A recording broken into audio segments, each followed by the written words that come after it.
മിശിഹായിൽ ഒത്തിരി സ്നേഹിക്കപ്പെടുന്നവരെ, നമ്മൾ വലിയ നോമ്പിലൂടെ കടന്നു പോവുകയാണല്ലോ. വിശുദ്ധ മത്തായിയുടെ സുവിശേഷം 6-ാം അധ്യായം 1 മുതൽ 18 വരെയുള്ള തിരുവചനങ്ങളിലൂടെ കടന്നു പോകുമ്പോൾ പ്രധാനമായും ദാനധർമ്മത്തെക്കുറിച്ചും പ്രാർത്ഥനയെക്കുറിച്ചും ഉപവാസത്തെക്കുറിച്ചും നമുക്ക് കാണുവാൻ സാധിക്കും.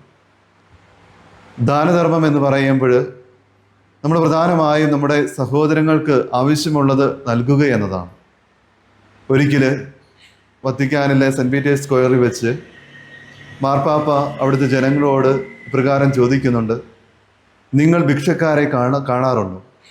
അപ്പോൾ ജനക്കൂട്ടം മറുപടി പറയുന്നുണ്ട്: ഉണ്ട്. അതിനുശേഷം വീണ്ടും മാർപ്പാപ്പ ഇപ്രകാരം ചോദിച്ചു: നിങ്ങൾ ഭിക്ഷ കൊടുക്കാറുണ്ടോ?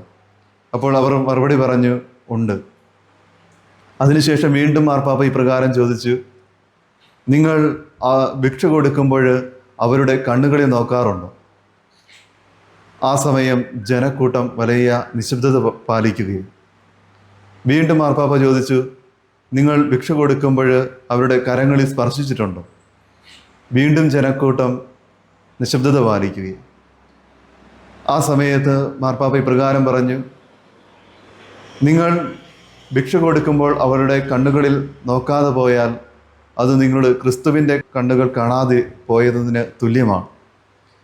നിങ്ങൾ ഭിക്ഷ കൊടുക്കുമ്പോൾ അവരുടെ കരങ്ങളിൽ സ്പർശിക്കാതെ പോയാൽ നിങ്ങൾ ക്രിസ്തുവിൻ്റെ കരങ്ങളിൽ സ്പർശിക്കാതെ പോയതിന് തുല്യമാണ്.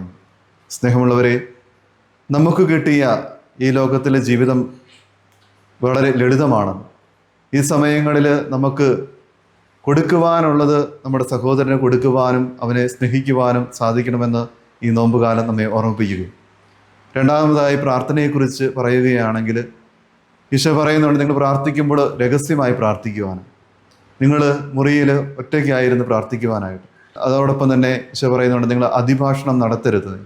സ്നേഹമുള്ളവരെ, ഈ നോമ്പുകാലത്ത് നമുക്ക് ദൈവത്തോട് കൂടെയായിരിക്കുവാനും അതോടൊപ്പം തന്നെ നമ്മുടെ കുടുംബ പ്രാർത്ഥനയും വ്യക്തിപരമായ പ്രാർത്ഥനകളിലൊക്കെ ഈശോയെ കണ്ടുകൊണ്ട് പ്രാർത്ഥിക്കുവാനും ഒക്കെ നമുക്ക് സാധിക്കണം. മൂന്നാമതായി, നമ്മുടെ ജീവിതത്തിൽ നമുക്ക് ഏറ്റവും ആവശ്യമാണ് ഉപവാസം.